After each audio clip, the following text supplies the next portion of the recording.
welcome so much to everyone, both Media 6 students and other students from the course and the studios. The Media 6 course, particularly where we kind of had the idea for the panel, is very much about students going from finishing the degree to whatever's coming next in their life, jobs, study, all those other things. And so it's great to get have some real live people who've survived and are willing to come back and talk to us. I'm going to ask each of you just to give a kind of, few minutes, 5 minutes overview of sort of where you went in life once you'd finished the degree, what kind of things you've been doing professionally following it, just so we get a bit of sense of the context of your very different careers, interests, and the rest. So maybe, Jackie, can we start with you? Be great. Yeah, sure.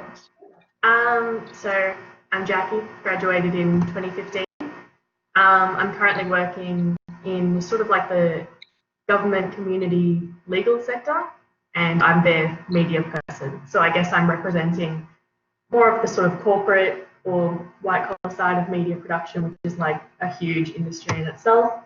But essentially being the one media person in that very non-creative sector, it's a very unique experience, and it actually means that I get quite a lot of creative freedom over the things that I'm producing, because you're trusted with that role as an entirety. So production-wise, I handle production from start to finish, usually myself, unless it's a bigger project, and then I have the freedom to hire, I guess, like videographers if we're covering an event or something like that. But my job is very much 50-50 comms marketing and media. So how I got there, I guess, after uni, I did an unpaid internship where I was doing social media just for like this really tiny tech startup company of like 3 people. But while I was there, they taught me how to do search engine optimization, which is a really valuable skill in marketing and comms, and I was able to use that to get full-time work. So I was doing full-time work in the marketing space, and then I was also contracting to keep my media skills up. And being able to do both of those at the same time meant that I was able to get this sort of job where I'm doing both and really enjoying that combination. Awesome. Thanks, Jackie. James, can we go to you next? Sure, it's your panel. You can do what you want. Yeah, hi everyone. I'm James. I graduated, I think it's 2012. And I was just reflecting on this, how time seems to fly. So I'm currently, I recently founded a non-profit organization called Tomorrow Movement. I think about 12 other people, we came together and did that work and found an organization. So I'm currently working and I'm acting as the communications director for this new outfit. And so my work is has since I left been at sort of the intersection of social change, communications, and then often quite a lot of technology work as well. So I came out of, when I finished the media degree, I started working as a community organizer. So I'd been involved in politics a little bit through my media degree, and then sort of ended up being able to work as a community organizer for a political candidate for a while. Then, but I found that like that involves like knocking on doors and making phone calls and talking to people. And I found that while I was okay at that, I really loved writing the emails that we sent, and I was really good at that. And so I ended up making a career of writing so we're often managing like email lists of, for the political candidates I was working with, like often like 30, 40,000 people. And you can like, I loved writing emails to them, and I ended up sort of doing that more and more. The other thing I got into was learning how to do Facebook ads, which seems quite quaint now, but in 2012 was a really new and exciting thing that was like, we're doing Facebook ads, whoa. And so I became like that like tech whiz kid who knew how to write emails and run Facebook ad campaigns, which And then, so that opened a lot of doors for me, and I managed to create a bit of a space for myself with that. Got a job at Oxfam Australia as a digital campaigner there, which was a lot of managing, a bit of a generalist role, like managing social media, and writing emails and building websites, like web pages and things. But it was particularly about being the person who could connect the sort of advocacy policy people, and then there was like the marketing and communications team, and I was very much like the person who sit in the middle, who understood how marketing and comms worked and how the advocacy and policy worked, and I was able to sort of like bridge that gap, as well as bridging a bit of a technical gap, as explaining to people how all that worked. So I did that for a year and a year and a half at Oxfam, and then I ended up getting a job for an organization called 350.org, which is a global climate change movement building organization, which I got really excited about. And their focus was very much on mobilizing people to solve the climate crisis, that it was a political fight and that we needed a mass movement in order to get change. And so I worked there again. I worked through the ranks there. I started off as a digital campaigner and ended up leaving the organization as digital organizing and campaigns director. And left there last year. They had a bit of a financial crisis and I got made redundant, which at the beginning of a massive global recession, don't recommend. But it has thankfully came with a big redundancy payout, which has given me the space to start something new, and I'm really excited about. And I'm sure they'll come up in Q&As. I'm also been consulting and doing a bunch of like little bits and pieces of consulting gig. Again,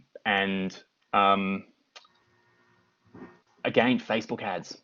People still haven't figured out that running Facebook ads is really easy, and so they're willing to pay you to do it. So that's been a really good way to keep my keep paying the rent while I start something new. Yeah, that's where I am. I know that was a bit of a messy one. I knew that question was coming. I should have prepared something. But anyway. Thanks, James. I think Eliza's having trouble. Yeah. Can you hear me now? Yes, we can hear you. Yeah, I think it might have just cut out for a bit. Okay. Yeah. No. This is the reality of online teaching, Eliza. Every session, and also RMIT technology. You know, you probably all remember that, and us fabulous technology. Is this like a new program for COVID, or is this something that you used in the past? Yeah, it's been there already as a platform, but we've just had to go fully into it in a way we haven't experienced before. Yes. So, Eliza. Well, look, to be honest, I think similar. I have had a pretty varied career after graduating. So I am a musician, and so a lot of my life has been about music and during, my music, writing for TV, for music. But that's kind of, in a strange way, it's done a bit of a full circle, and that's kind of almost now in the background. And my media has really come back, the media degree, and that was due to applying for a scholarship with the ABC. And so I was a recipient of that 2 years ago. And that led me to create a Radio National series titled We've Got This, which was an audio series on parenting with a disability. And through that, I then did more for Radio National. So I created series on relationships and another story on becoming a newly amputee. So losing both arms and legs, being a quad amputee, and followed people through that journey for a Radio National story. And then I guess through that, I then ended up producing kids TV for ABC Me, a TV show called And Then Something Changed, which was shot here in Castlemaine, where I live.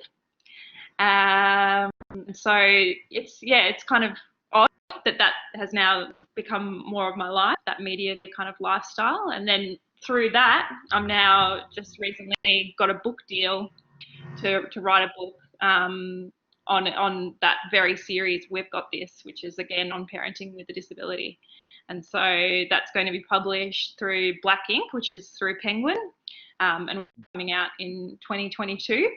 And now through this series that I've been creating for Radio National, I'm now creating more podcast series for companies and more of a corporate world as well. So that's a whole new thing, but more non-for-profit organisations and Bendigo City Council and Melbourne City Council, and so creating more of that kind of podcast audio series because they're feeling like that's where the world is currently. So yeah, through that I've also now got those kind of opportunities. But I'm a freelancer, so my day is always filled with things, but yeah, it's a very varied career, and I'm happy with that. I wouldn't want it any other way. I don't want a 9-to-5 job. There's something related maybe I can ask all of you about. By the way, just for everybody here, at any stage, start putting questions in the chat and we'll take them as they come, please. Happy to kind of jump in with those. Don't let me ask all the questions. This will end up a very sad thing. But maybe you guys, can you tell me, I don't think I warned you about this one potential question, but can you kind of like just in a nutshell, what's the most satisfying part of your work now, where you get the biggest high, we'll say, on a daily basis, and what's the toughest bit in terms of these, quite different things you do? What's the bit that really makes you think, oh, this is a great job, versus the bit that's like, oh, this is maybe slog that I just have to do and I'll live with it. We can go in any order here. Oh yeah, Eliza. Yep. For me, the best thing is how it affects people. So audience is my big thing.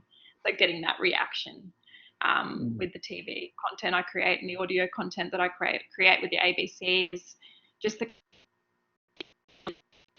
audience members that find you online and just say, you changed my mind, or, I hadn't thought of it like that. So that, to me, I'm like, wow, that's great. That's what I love. Really. I guess that comes from a real kind of advocacy part as well, in terms of what story I want to tell and who I want to represent. So that is definitely a highlight for me. I guess, me saying that I am a freelancer is probably, in a sense, again, really fantastic, also challenging at times. And that's creating boundaries. I find it really hard not to work all the time and not always to be on. I'm always on. Like, I can't stop thinking about things. And I find it difficult to block the time in that I work. I'm kind of always working in a way. So that's, for me, one of the most challenging things. And it'd be, in a sense, you've been doing that for a long time. It doesn't go away. No. Yeah, and I think when the bigger projects are happening, I think that my family struggle a little bit with that. Not gonna lie. Oh. James? Yeah. I echo the challenge. I think particularly this year I've been doing a lot more. I've been doing freelancing in a way I've never done before, and finding it's juggling the time and the boundaries on a lot of projects and things like that is just that kind of admin work as well, of just like timekeeping and invoicing and chasing up invoices. Everyone's going to tell you, and that's the worst part of any job, I think. But it's also like boundaries in particular. I remember a friend sent me this meme a couple of years ago of and it was that statement of do something you love and you'll never work a day in your life, but they've crossed out you'll never work a day in your life, and you'll work all the time, have absolutely zero boundaries, and burn yourself out by the time you're 30. Which I was like, that's a very, very specific read. But I do struggle with just a lot of the maintaining boundaries, and I found that I've had to get much more disciplined about I love what I do, but I absolutely cannot do it all the time. But the bit that I like has changed a bit over time. When I first started doing this work, and my role was very much like sort of content creation, and I was really loved the, again, like audience reaction and like impacting people, watching the things that I created get shared and have some impact, and watching people sort of respond to the work that I put out. I really loved doing that. And then I can't believe like 22-year-old me would be absolutely appalled. But now I'm finding that I actually really love management. I really enjoy managing people, and part of that has been recognizing that like it's getting work done through other people, and you can do so much more work when you get good at managing people, and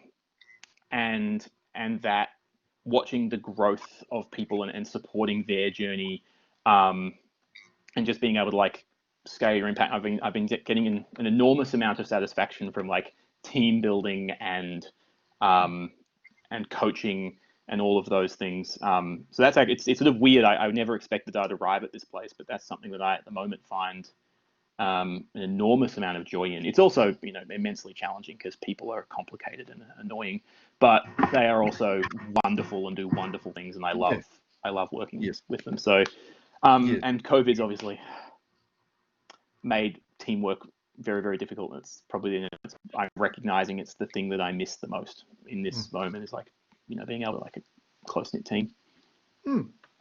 Great. And sorry, and I mean, you kind of pre-answered. I love that bit when in your introduction you said about really enjoying and getting good at writing emails as well. I love it. Yeah, I mean, it's another weird thing I think you realize maybe. Yeah. I love writing emails. They're great. I love it's like being able to get like complicated, like it's just that challenge, right, of solving problems, complicated ideas to simple, powerful messages that move people. Like that was the thing that got me to go study media in the first place. And it's still, it's still exciting. Cool. Jackie, how about you? I feel a little guilty because Eliza and James have both talked about the impact of their work, and I'm going to give a really selfish answer. But my favorite thing about what I do is just the fact that I have full involvement in everything, and I get to do it all, which seems a bit selfish, I guess. I mean, the impact is great as well, especially being in the community law space, but I really enjoy the process of creating video and media, and I like that I get to do the strategy and the planning and producing, as well as the filming and editing. I think even though the scale of production is smaller, I didn't get that same enjoyment when I was on larger sets where I had sort of one very specific role. The thing that I least enjoy, but it just comes part and parcel with the job, is I guess managing expectations, because I'm in a space where most of the people who I work with and most of the sort of higher ups don't really understand media production, and so you have to have a bit of a backbone about you. Because, I mean, if they say, oh, I'd really like this video done by tomorrow or done in 2 days, and you try and kill yourself to do it just to impress them, you're going to end up with a really bad end result, and you're just going to kill yourself to do it. It's sort of your professional responsibility to say, okay, well, this project, the way that you're describing it, will take a week or will take 2 weeks. I might need some extra hands to do this. And that's always a little bit awkward. People don't have that background in media and knowing how it works. But it's part of the job, and it gets easier as you go. That's great, Jackie. I mean, because we've noticed, so many more of our graduates are going maybe into positions generally like yours, in the sense that they are the media person, and that obviously, as you say, brings that wonderful sense of autonomy in terms of the work you do. But you're also, as you were saying, that a kind of a translator and dealing with people who don't necessarily know the kind of work that's involved in putting together a good production, or similar. Yeah. I mean, the other side of that is it can be very rewarding when they don't know anything about media, because you can produce something really basic and they're really impressed by it. So there's also good that comes out of that. All right. Oh, I see there's a few questions popped up in the chat. I think Sage was first. What do you guys think was the key thing that got your foot in the door as a fresh grad student? Would you say confidence and attitude when entering the industry is more important, or do employers value things like volunteering, other work experience more?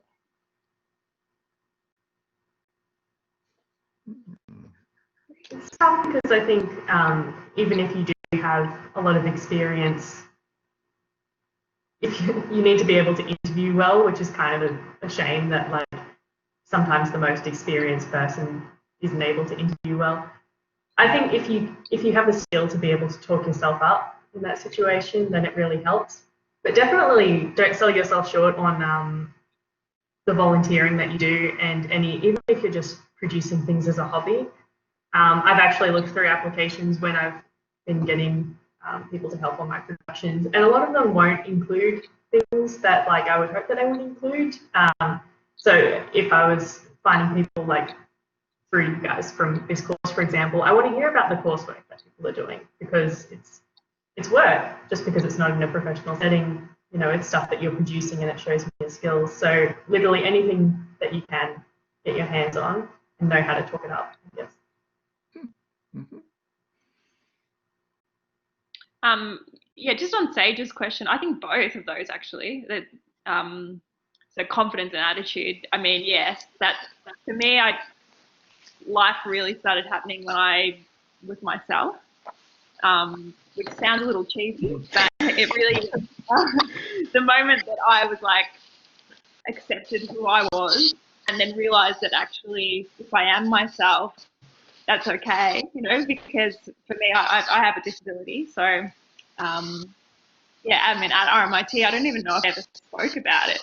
It was actually probably something that I never really identified with. So I walk differently. That's how it kind of manifests. And I mean, it manifests in all different ways, but I guess that as a visual, that's how it manifests. And yeah, I guess for a long time, I was really afraid of being me.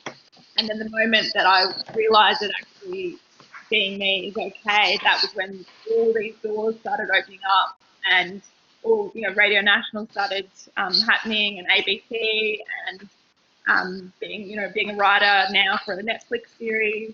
And yeah, so it's like being confident and being me is okay. And I think that's really important for everybody. And then also volunteering and work experience is definitely important. So I began working at Triple R and CineFan, and they're all volunteer roles within radio. And I don't think I would have got the ABC scholarship if it wasn't for those volunteer roles that I could list on my CV. So I think both of those are critical, are really important. Thanks. Yeah, I think that I'm totally agree with it, like being yourself and getting comfortable with who, like, what you bring as well. And I think one of the things that I'm like, it's definitely both in terms of like the attitude and the experience, and definitely like you know, there's similarly, if I didn't do like the SIN volunteering and the you know, the coursework, the room with a view on Triple R, like that was fantastic experience as well. And I think, but similarly, like, you know, finding community, like I was so grateful for Twitter when I was doing my course, because it was just, I was able to find a community of people who, and, you know, makers, like, I mean, posting is making, and, you know, people who made stuff that made me laugh, and then that, you know, I was motivated to go and make stuff that made them laugh, and just like the practice and play and the joy you get from making things. And I think that, and you know, making things for an audience, and like that's so important to practice that in like whatever environment you can practice it. And I think it says a lot about like your attitude and willingness to sort of like get to work and make things. I'm now at this point where I'm just seeing people come through and applying for jobs and volunteering, and even, you know, people who are volunteering who I think are like, they know a lot and they're smart, but there's often this like attitude of just like, you're a part of a team, and like first and foremost in almost every work you do, you're a part of a team. And I know that the people that I like love to work with and love to support and build them up are the people who show up in the team, take a moment to see what the team needs, and like bring that and put the work in. And I know, like, I'm sure that like, you know, people get sick of saying this, but it is just like, it's I know that I remember sitting there in these sessions and getting sick of people saying it's like, you just got to do the work, but like, you just got to do the work. And that's like attitude, like, and it's, you know, like, the volunteering shows that you've got a great attitude for getting in and getting your hands dirty, you know, and like, that's the kind of thing that I know that I think really served me well, and I see people coming through and I see it serving them well too. Like, they just, you know, are willing to just do what it takes, put their ego aside to sort of deliver on the project that we're all sort of working on together. Cool. Amelia's got a question, I guess, about sort of self-presentation in terms of moving from freelance or other jobs. Any kind of tips or thoughts about what's important for you in terms of when you go to try and go into a new area, new job, or when you see, I mean, I guess you've mentioned a little bit other people you're hiring or taking on interns, those sorts of things. What really kind of stands out in terms of their self-presentation, representation? Is it, you know, good LinkedIn page? Is it a, you know, a proofread CV? Is it a, I mean, Jackie mentioned the interviewing, but any of those things real bugbears or important for you? Proofread CV is definitely, I mean, it's helpful. Sometimes there'll be multiple typos on one page, and I'm like, you only had one page to read. Like, come on.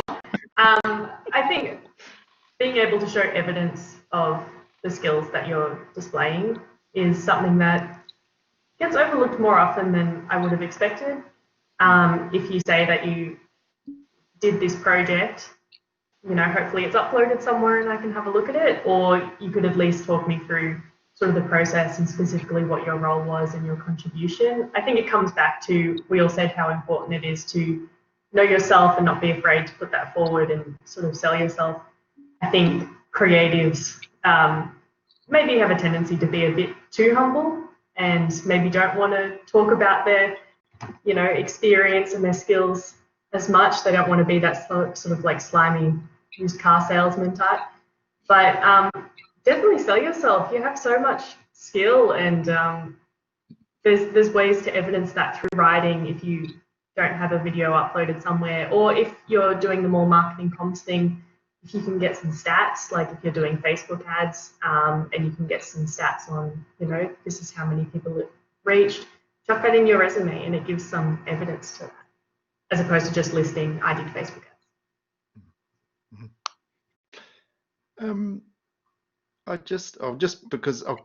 I'm going to go slightly out of order here, but I'm just looking at Ted's question about that transition from after graduating to work, and he's asking, was it more of a take what you can get and figure out what direction you wanted to go with it afterwards? And I guess that's, I don't know, I mean, that's a question about,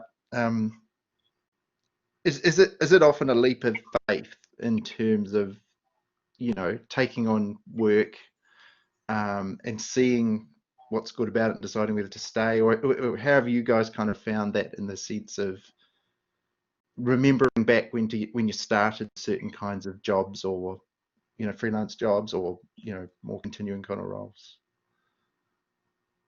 Yeah,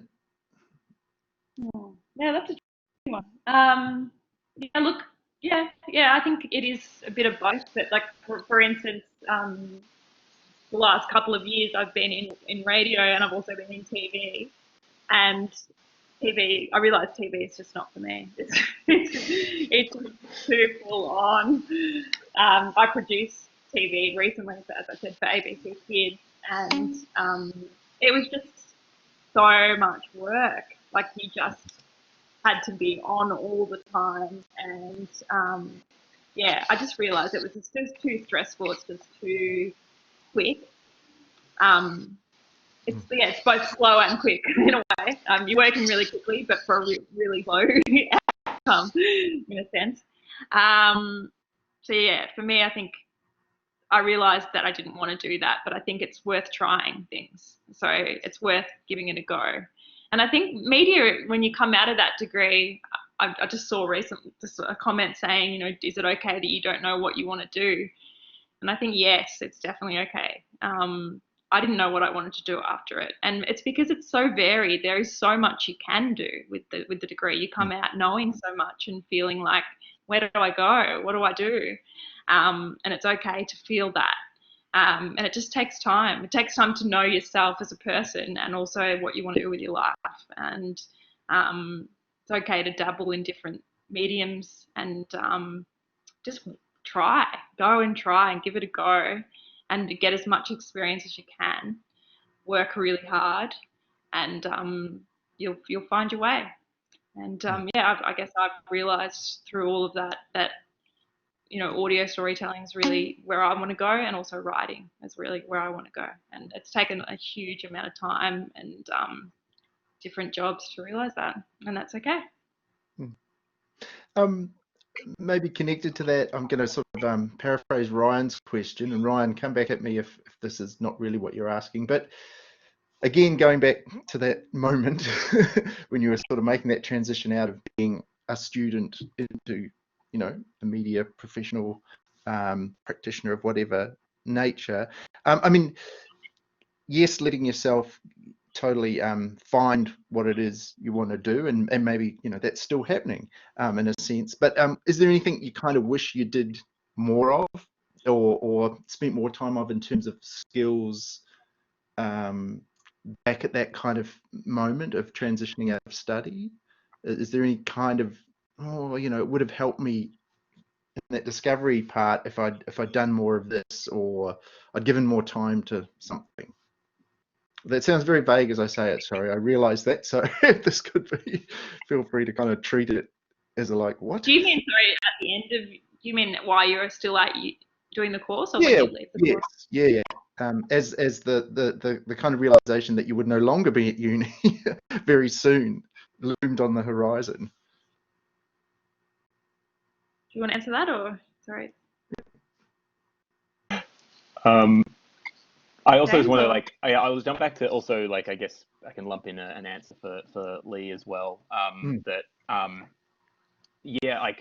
I also have to admit I don't know much about SEO. I'm actually super skeptical of SEO. I think it's largely snake oil, but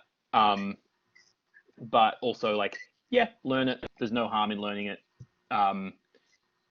People are going to ask you questions, but I also it's also one of those things that you can learn on the job. Like if it becomes relevant to your work, you can learn it. In terms of at the end of my RMA, at the end of my degree, and whether I was looking for particular skills, I remember I got to the end by about that final semester, I was so ready to just go. I just wanted to do stuff, and I was just throwing myself into every volunteering thing I could throw myself into, and I was just ready. I was sick of talking about it. I was ready to go and learn. And I feel because I think that, again, it's probably pretty cliche. I think a lot of people say it you learn a lot when you do your degree, but you learn so much more once you get out there and put it in practice and and then all the stuff you thought was completely irrelevant in your degree, you start to go oh, right, semiotics is important. Great example, James. So you've got to throw yourself into it a little bit. And also and Foucault had some shit to say that meant that was important. I don't know, that's a bit of a vague question. I certainly didn't consider further study. I was just ready to go. But it's so normal to not know. I was very lucky. I took a job that was just sort of a job that was available that had no relevance to media, and then I made it a media job. So I was sort of just taking what I could get. But I think I've seen lots of peers as well from my cohort that did similar things, just jumped at sort of anything and then turned them into media jobs. Because you are set, you do learn such a range of skills you can sort of put into practice anywhere. And also I know the enter score it takes to get into this course. You're all smart cookies. You can probably figure stuff out, right?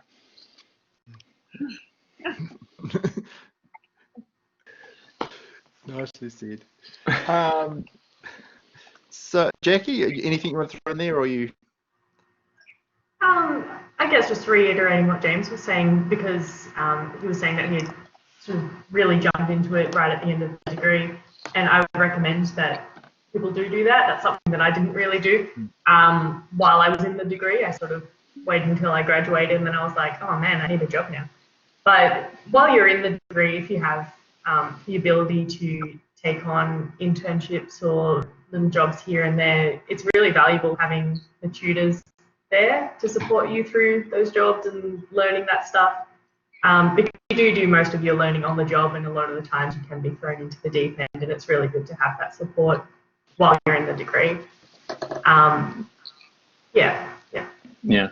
Also, just want to echo that, Jackie, of like it sort of feels silly because I was really insecure right at the beginning of my degree, like at your career, like you obviously really like insecure trying to prove yourself, but like also it's like it's the time when you can fail. Like it's the best time to fail. Like try stuff, because it only gets like the older you get and the more advanced your career, the higher the stakes of failure are.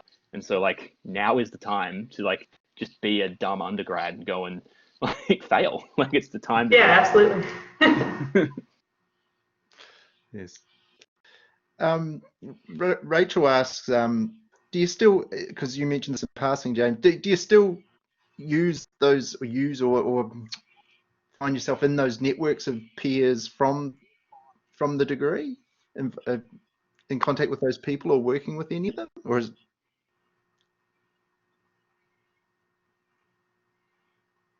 sorry, this, yeah, anyone can jump in, but it might be straight. Or where do your networks, how do they sort of emerge, or yeah? I think the best networks I have are actually just like the tutors that are still at RMIT, because as I was saying, you can rely on them while you're in the degree, but there's been times when, years later, I've been like, oh, I don't know what I'm doing, and I'll be like, who are you? Yeah, occasionally my peers as well, if there's like a really short-term job and I know that they're available, but sometimes it can be difficult because everyone sort of splits off into their own industries, and a lot of people will be swamped with work anyway, especially if they are freelancing or contracting. I feel guilty asking them to add something else to the pile, but it's good to make those connections and maintain them a bit, because with media you're always going to need some extra hands here or there, and knowing some people is helpful. Mm-hmm. Mm-hmm. I also like, yeah, like just, I'll go. I was just going to say that like obviously social media just maintains connections with people in a way that you've never been able to just like passively maintain connections before really in the past. And I know that I've just had some people who were in my cohort. Some of them like had media jobs that were made redundant at the beginning of this crisis, which I mean, like I'm sure that you're all talking a lot about the state of the media industry right now.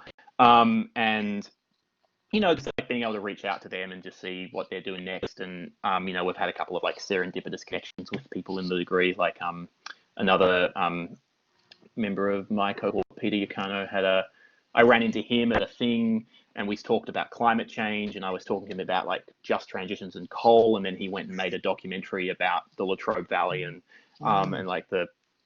so like we just had these, and like, so he actually only just released it like this week, I think, or last week. Like it's finally out there on iTunes. It's called Our Power.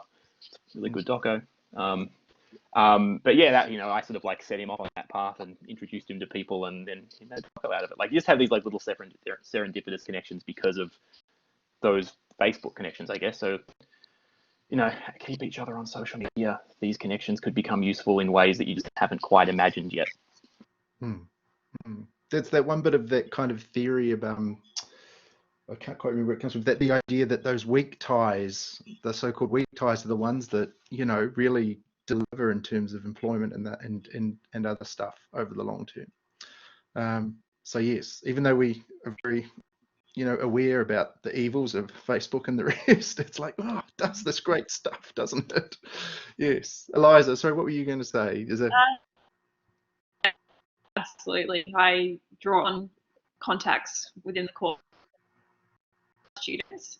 So that I've done that in terms of my music career. So there's been students like Ali who made me video clips, also Jeremy Botel, Charlotte Abrams was another fellow student, and her and I created a platform called Large Noises, which was a platform where we filmed loads of bands when they came to Australia, or Australian bands as well, in kind of unique settings doing a song. So sometimes we'd have a band in a bed, sometimes we'd have a band in a shower, those kind of strange locations. And so her and I created that platform together, which in a sense kind of started to open up lots of other doors.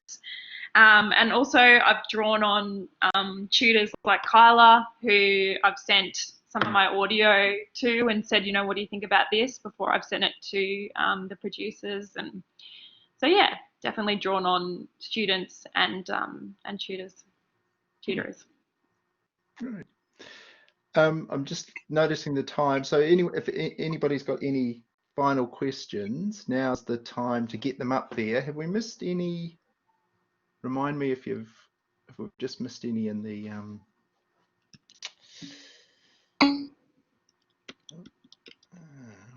oh yeah, Peter's doco. Good.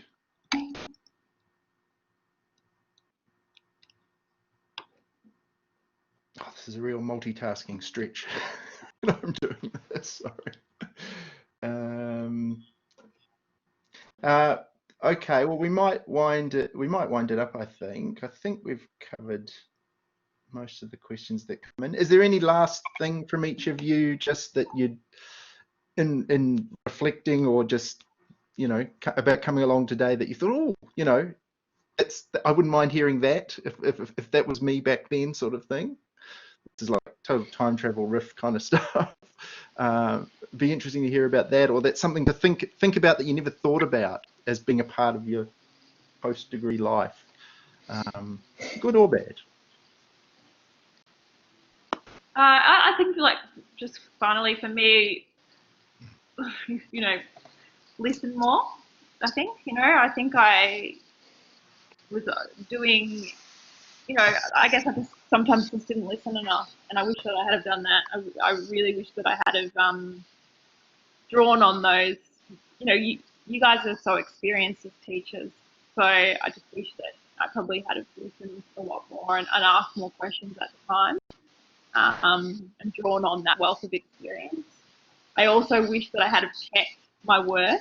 There's one piece of audio that I made about having a brother with Down syndrome who was adopted out, and I just keep thinking about that audio, and I've tried to, find it, and I can't. So keep your work,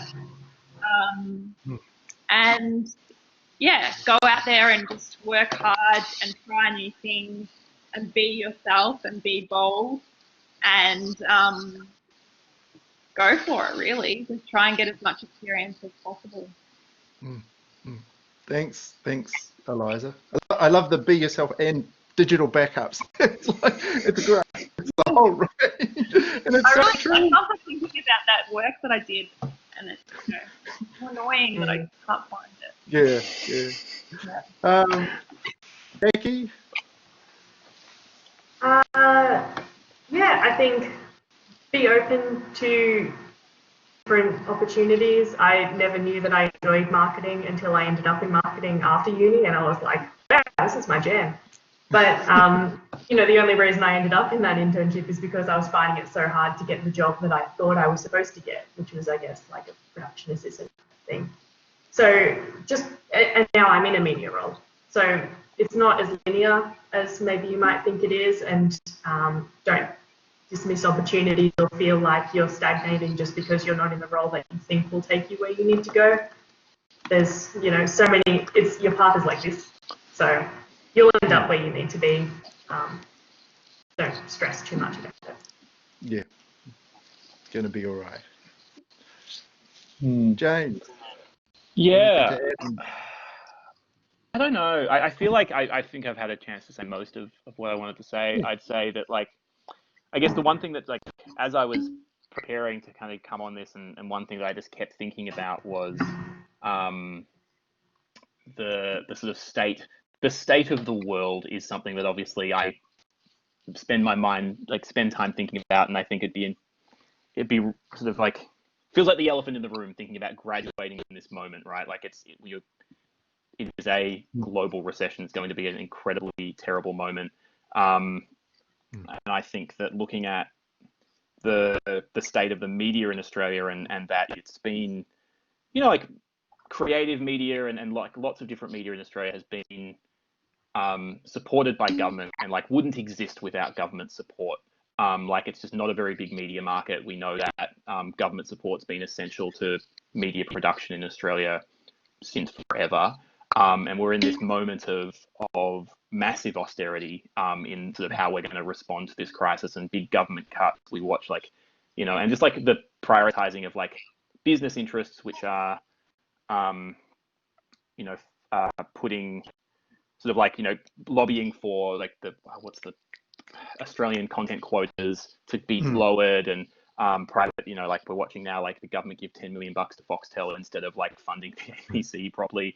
Like just all this stuff's happening, and I think I think it's important to recognize that we're not passive in that, and we can, and as graduates, like that is a fight that you're going to have to get involved in. Like if you want to, like if you believe that the media industries are important, like these are fights that you need to be a part of, because these industries don't exist in a world, or at least like, we're going to have like global media sort of like monoculture from the US, because that's just the biggest media market. And if we don't want that, which I don't think we want that, we are going to have to fight. And there's a political terrain that we need to get in. I feel like I just have to make that pitch because it's important. If you want to be a part of that fight. So the organisation I'm part of, Tomorrow Movement, we're fighting for good jobs, safe climate, and great public services. That's sort of the work that we're doing, and are a movement of young people who are made up of just volunteers and young people all across the country, and we're sort of growing. We've got a training on the weekend, which I would, if you're interested, I'd love to see more faces there. I'm growing a comms team, which is also all volunteers. But if you've got your work attachment and you need to get some hours up for that, I'm more than happy to take people on. I know that the kind of skills that people from this course bring, and if you want to get in touch about that, I'd really happily talk to you about that. But I'd also say the best way to get involved and learn about what we do is attend that training on Saturday. Anyway, if you want to get in touch, I'll throw my email into the chat. I'm more than happy to talk to people. And that's my pitch. Final thing, you're entering an awful world, and you've got to bring down capitalism. That's my. Yeah, but I love. Yeah, yes, you're an individual, and kind of buck stops with you as a media practitioner, but you're also part of this community, collective, public, and to give some of your time and passion to that, it goes in circles. Media practitioner karma, we'll call it. Or something. Okay, thanks for putting that up there. Thank you so much, both you guys and Eliza, of course, for coming and sharing your stories. I really enjoyed it. It's honestly one of my favorite bits of the job here, in the sense of having this contact with wonderful people who've gone on and done good things in the world. Yeah, got stories to tell. So thanks so much for the generosity of time, and I think everyone's doing the normal thing in the this is how we do it in this form. The thank yous, that's really appreciated.